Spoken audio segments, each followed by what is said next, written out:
He's going to try and pull out a lot of mules. And there are a ton of zealots. I think that's 11 zealots there at the front, making just a full line block. Nothing's going to get through that. He can send as many zerglings as he wants, and he's just going to be able to economically defend so easily. And now Yellow throwing down his 4th hatchery at the 12 o'clock position at the mineral only, not tricking a drone over to try and take the expansion area with the gas. Not going to do that. You're just going to stick with the mineral only.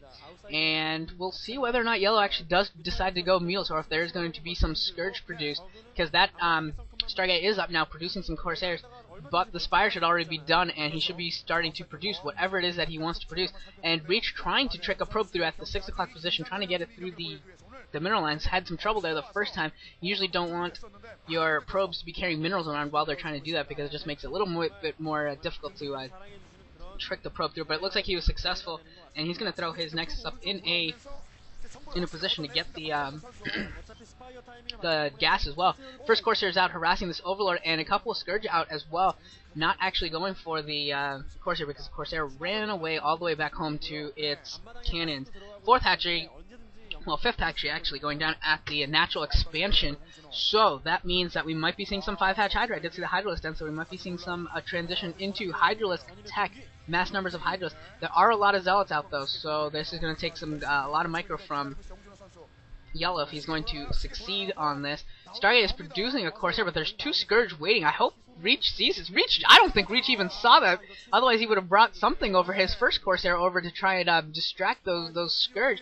And instead, both Corsairs go down. Another Corsair goes down. Both Corsairs for Reach are dead. And you do not want to lose your early Corsairs to Scourge at all. The first couple Corsairs are so important as you try and build up that number so that you can deal with the Scourge later.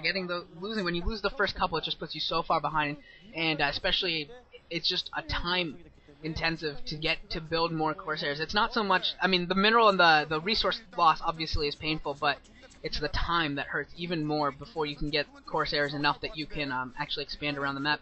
And now Yellow throwing down a base at the inside 12 o'clock position. That is another mineral only, so he's still going to be only on 2 gas, but he's going to pick up 2 mineral onlys as well. Kind of surprising to me. I thought he would have maybe tried to trick a drone through and try and take the double gas expansion at the top of the map, and not worry so much about the mineral only, but it looks like he's going to be dedicating to a lot of minerals. And now Yellow coming in to Reaches natural expansion with a bunch of Zerglings and some Hydros as well and some Scourge, but I don't know what he's going to be able to do against this line of Zealots. And this is going to be interesting. A Reaver's already there as well. That Reaver's going to be able to do so much damage. That Reaver will oh my god! That Reaver Scarab! That Reaver has 10 kills. I think like 8 of those came. Oh my, jeez, freaking! That Reaver was amazing. Wow, that was absolutely, that Scarab was so painful. That killed a lot of Zerglings. I might have picked off a Hydros or 2. Certainly damaged a lot of them. I mean, the line for Reach is broken technically, but not too much to worry about. 2 robotics facilities for Reach, actually, so he's already got a shuttle and a Reaver. He's probably going to be producing a couple more Reavers or maybe another shuttle. And 2 Stargates, 2 robotics facilities. We're going to be seeing heavy Corsair Reaver here, folks. And hopefully Reach does not lose another Corsair to another Reach, come on, Reach. Oh, that's just... Reach, what are you doing? Losing 2 Corsairs to Scourge that are just hovering over his... Stargate. That's the second time that's happened. So he has 4 Corsairs right now. He's getting close to that mass that he needs in order to deal with Scourge, but he's just losing way more than he really should.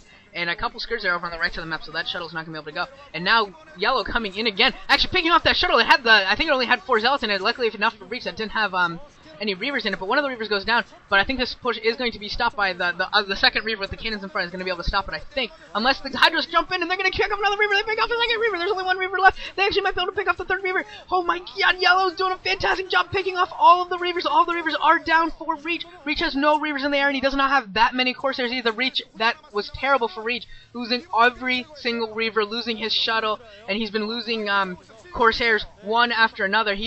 That is so painful for him. Even though Yellow lost his entire army, he's going to be able to replenish that pretty easily, whereas it's going to take a long time for Reach to rebuild 3 Reavers, a shuttle, and all of the Corsairs that he's been losing. And again, Yellow just walking in with Hydra is going to pick off another Reaver. Another Reaver goes down.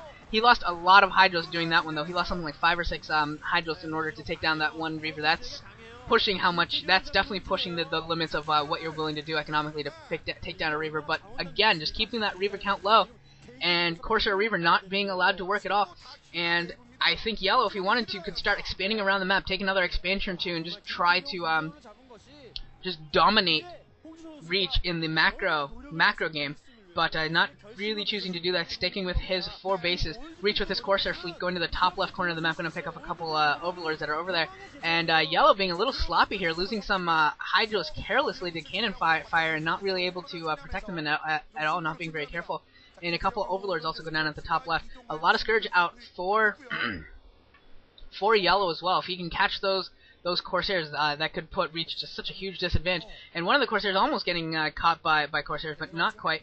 And these Corsairs might be able to come in and pick up the Scourge, and the Scourge try to get in there, and they pick him off, so no damage there. And again, none of these Scourge are landing. These Scourge are not landing very much at all. They killed 1 Corsair. That was a lot of Scourge only to kill 1 Corsair and do damage to a few others. And Reach throwing down another base, bottom left-hand corner of the map. That's going to be a mineral only with that, or no, that's a full base actually, because he's going to get both gas and both minerals at the bottom left corner of the map, and that will put him on 4 gas. That is a lot of gas for a Protoss player. You can build a lot of Reavers, a lot of Corsairs, and a lot of High Templar, which is what we're seeing now with the Citadel of Adun going up. We're probably going to see Templars come out very quickly, so this could become Archon Reaver very, very quick. Archon, Corsairs, and Reavers, which is an extremely effective and efficient army for a Protoss player. And with 4 gas use, that is certainly something that he can do effectively and economically with 4 base, 4 gas. And Yellow, they believe, is expanding at the 9 o'clock position, I think. He is, but that's going to be seen by the Corsairs, and the couple Reavers going to be dropped here, and that hatchery is going to just melt. And these Corsairs actually slightly getting hit by the Hydras. I think it would be really cool if Yellow went and researched some burrows, start burrowing some groups of Hydras around the map and tried to catch the Corsairs, because right there, those Corsairs were willing to move in that direction. If those Hydras were underneath them and popped up all of a sudden, they could have taken down 1 or 2 Corsairs, done a lot of damage. And now the Corsair Reavers heading to the 12 o'clock position, and they're going to be able to do a lot of damage here to this hatchery and to these drones if Yellow doesn't pull them out, and Yellow is not pulling them out. The Reaper's being dropped behind the mineral line, and he does have burrow. But they're still going down. 5 of them still go down. 5 of the drones still go down. They were able to target fire before they burrowed, so 5 drones go down. And the Reavers look like they're going to be able to take down the hatchery as well. That hatchery is just about dead. And I don't know what Yellow is doing. Yellow, I think, is thinking about moving in on Reach's natural expansion. I don't think this is a good idea. I think this is going to be really ugly for Reach. Or for Yellow. There are so many Reavers there, and the cannons in the front. This is going to be so sad. We're just going to see Zerg player butchery. We're just going to see blood everywhere. So much Hydraless blood. Completely ineffective. Doing absolutely nothing. Almost pretty much a waste of effort. And now Reach coming to the inside 12 o'clock position. Again, the drones being barrowed. But that hatchery is going to go down again, or at least at risk. And that is just so bad for Yellow. Yellow not doing a good job of defending against this Corsair Reaver at all. In any way, shape, or form, defense against this Corsair Reaver is painful to